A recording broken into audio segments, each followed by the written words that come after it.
think of her when you met her? Avoid her at all costs. I could hear her coming up to the dorm before she was even in there. She was loud. I liked her. I was intrigued by her, but she made me a little nervous. So, yeah, I did. Like, you know, you're like, who is this person? Why is her name Paqui? And what does that mean? And we just had a ball. I mean, it was just like from the very first moment we all met, it was really, really special. You know, at first she might be a little scary because she's so Paqui, but, you know, then you get to know her and, you know, it's just like, wow, I just am really blessed to have this friend. The first day of work, she came in, looked like she was wearing a prom dress. We died laughing. And she had this cream ruffly dress on. She was really fancy, and we were very casual. That's just Paqui. That's the line. That's just Paqui.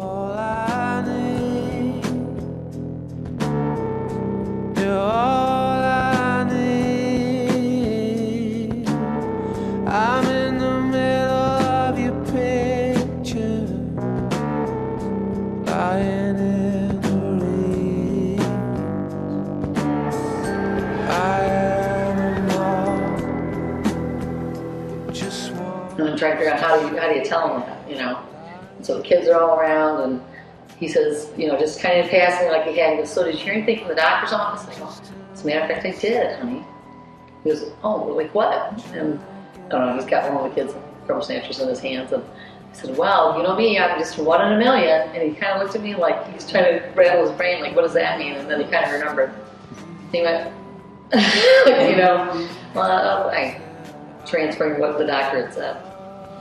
I can't speak for Paqui, but when she called me, she made a joke of it. So, you know, sometimes you make a joke of it to, you know, diffuse the situation. But I think she said, you know, we went into this biopsy with a 1 in a million shot. She goes, you're going to have happy to know that I'm 1 in a million to you, honey. I had the biopsy done on my breast, and it came back that I had cancer. And I was she was right, I was completely devastated. And this is the kind of friend she is. She's comforting me with her breast cancer diagnosis. But, you know, she had a really good outlook about it. She was very positive about the diagnosis. She, you know, and her famous 1 in a million, you know, she is 1 in a million. So I think that's a good analogy when they use that for her. And of course I feel like, you know, I felt like, oh my God, like I'm going on and on about this, which pales in comparison to what she was going to tell us the next day. And she knew she was going to tell us. She just waited.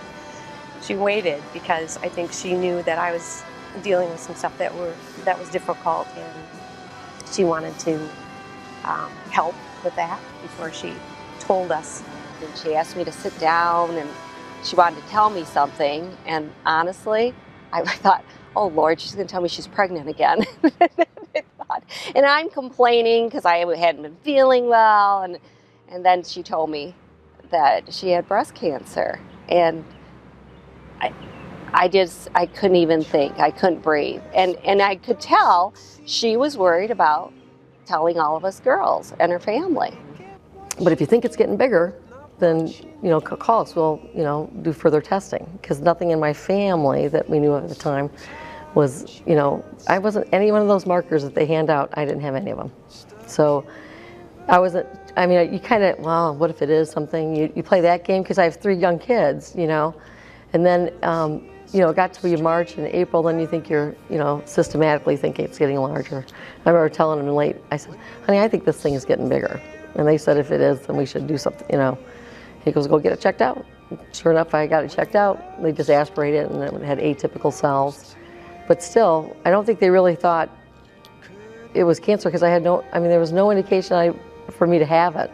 And, you know, then it was really you know, we should just take it out and then I could stop worrying about it. So I didn't really feel like I was, oh, this pending thing. And by the time I found out it really was cancer, it was out of me. You know what I mean? The way I'm wired, and, you know, Paqui's similar, right? What's the plan? You know, I'm a football coach. What's the game plan? You know, how are we going to go attack this and stick with the process of attacking it, and don't get lost in the emotions of it, you know? And I think that's how we were able to get through it. Which was, hey, this is just the way it is. These are the cards I've been dealt. Everybody gets dealt different cards in life. Did my MRI, and she's like, you know, I could tell by the, you know, you've been in enough of it, you know, from the doctor's face. You know, how do I tell this lady who just came in? I just met her first time, she's got cancer again. I go, I didn't pass, did I? And she's like, well, let me just finish to get all this information for you. She said she had some bad news, and that the cancer had, you know, she had returned. It wasn't the same cancer, but a form of breast cancer. And I didn't even know what to say. I guess, you know, the first time, she's such a positive person, you just think, we beat this, you're done, you know, like, move on. And yeah, I didn't know quite what to say. I was like, no, you know, I knew she was serious, she wasn't joking, but. From the one, but now there was another one, and that it was on the other side, different kind of cancer. And so she was going to go on another journey, is how she put it, which, you know, which again speaks to her positive nature about, you know, okay, so I can't change this, I can't, you know, it's here, what am I going to do? I can either face it and move forward with the same positive attitude I had before, or I can let it, you know, tear me down. And, you know, obviously we all know she did very well the second time through, just like she did the first. Well, she will say, I believe, that God knew she could handle it. That's why she was chosen. But I really hope he's done. The rest of us will take a turn for her. Because she's facing all of the treatment again, probably in more things than she faced the first time. She said, if I have to go through this every 5 years, I'll do it. Because I have to stay alive for my kids. So, you know, and then she cracked a joke or something, you know, just like she would do. But that touched us.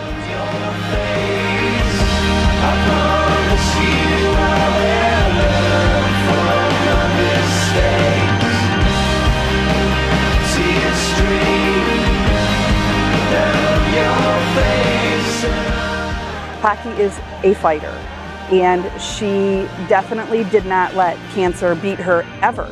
You know, she was not going to let it slow her down. She had little kids, she had a life to live, and she lived it. I don't know, I think it's just resolve, you know, whatever it is, she's going to find a way to get through it. And that's hard to do. I mean, especially when it affects you in so many ways, you know, and she can laugh about it, and it bothers her, obviously, at times, but she never lets you see that side of her. And so that's why she's remarkable.